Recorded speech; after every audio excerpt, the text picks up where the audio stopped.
कर रहे हैं एमएनएम उनके नतीजों की, और उसके चलते हम जो शेयर में मूवमेंट देख रहे हैं वो 6% के पार जाती हुई दिखाई दे रही है। और इतनी तेज़ी आ रही है, तेज़ी के पीछे के ट्रिगर्स और साथ ही ब्रोकरेज हाउसेस का भी क्या कहना है, सब पर बात करते हैं। विश्लेषण लेकर पेश है हमारे सहयोगी अभिषेक सत्यव्रतम। अभिषेक, बताइए यहाँ पर तेज़ी के ट्रिगर्स और साथ ही तमाम ब्रोकरेज हाउसेस की क्या रिपोर्ट सामने आ रही है? जी, एमएनएम की बात करें तो बेहतरीन तेजी है शेयर में, और उस तेजी के पीछे वजह है इनके नतीजे, और नतीजों के बाद जो ब्रोकरेज की रिपोर्ट आई है वो बहुत ही शानदार आई है।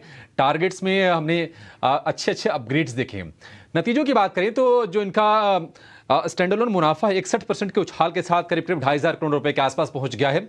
हालांकि अनुमान से थोड़ा सा कम ये जरूर था, लेकिन बहुत ही हेल्दी नंबर थे प्रॉफिट के फ्रंट पर। एबिडा यानी कामकाजी मुनाफे की बात करें तो वहां पर 10% के आसपास की बढ़त थी, और 3,590 करोड़ रुपए का ये आंकड़ा आया है। MD and CEO Anil Shah का यह कहना है कि फार्म और ऑटो दोनों सेगमेंट में कंपनी का मार्केट शेयर बढ़ा है, तो ये निश्चित तौर पर ये पॉजिटिव है। अच्छा, ऑटो सेगमेंट में रिकॉर्ड वॉल्यूम है, और 20% ये बढ़कर 2,11,000 का आंकड़ा आया है ऑटो सेगमेंट में ईयर ऑन ईयर। वहीं अगर यूटिलिटी व्हीकल सेगमेंट की बात करें तो वहां पर भी रिकॉर्ड वॉल्यूम है, 1,19,000 का आंकड़ा यूटिलिटी व्हीकल में आया है। वहीं एसयूवी, जिसकी की कंपनी मार्केट लीडर है, वहां पर अपनी पोजीशन को और स्ट्रेंथन कर रही है।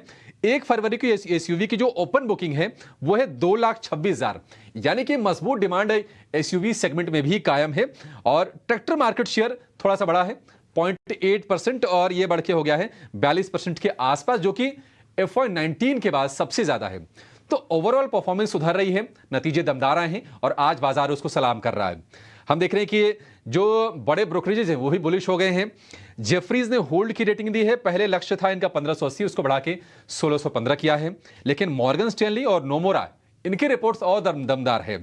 मॉर्गन स्टैनली की ओवरवेट की रेटिंग है, और लक्ष्य को बढ़ाकर किया है 1952 रुपए, 1859 से बढ़ाकर। नोमुरा ने बाय की रेटिंग को बरकरार रखी है, और लक्ष्य को 1980 रुपए से बढ़ाकर कर दिया है 2143 रुपए। तो 2150 रुपए तक के लक्ष्य एमएनएम में आ रहे हैं, और नतीजे दमदार, और नतीजों के बाद ब्रोकरेज का जो व्यू है कंपनी को लेकर और बुलिश हो रहा है।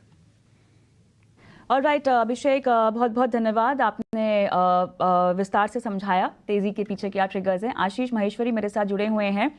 आशीष, बताइए, स्टॉक को लेकर आप कोई कॉल इनिशिएट करेंगे या नहीं?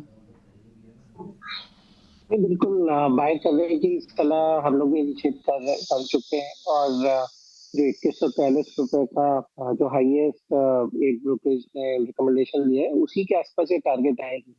अब रीजन उसके पीछे कई सारे, सबसे पहले तो जो नंबर्स आए थे जिसमें 2700 करोड़ से ज्यादा का मुनाफा आया, ये किसी भी जो एक्सपेक्टेशन से कहीं ज्यादा है, पहली बात। दूसरी बात, जो उनका रिस्पॉन्स है नई बुकिंग्स का, जो वो बात कर रहे हैं कि 50,000 कार से ज्यादा एसयूवी जो है पर मंथ उनकी बुकिंग आ रही है। और अब ये एसयूवी जो टिपिकली जिसमें ज्यादा डिमांड है, वो 13-14 लाख से बढ़कर अपर साइज में, जहाँ मार्जिन भी अच्छे हैं। तो ये स्टॉक बिल्कुल एसयूवी की ग्रोथ और नए नए मॉडल लॉन्चेस जो उनके कई सारे हैं, और ईवी कई सारे फैक्टर स्टॉक में मोमेंटम जारी रखेंगे। और मेरा मानना है इस बार चूंकि नॉर्मल मॉनसून आने की उम्मीद है, तो जो ट्रैक्टर की ग्रोथ जो थोड़ा सा स्लो डाउन हुई है, वो भी आगे जाके बिल्कुल मोमेंटम पकड़ेगी। तो इस स्टॉक में बाय की सलाह अभी भी है।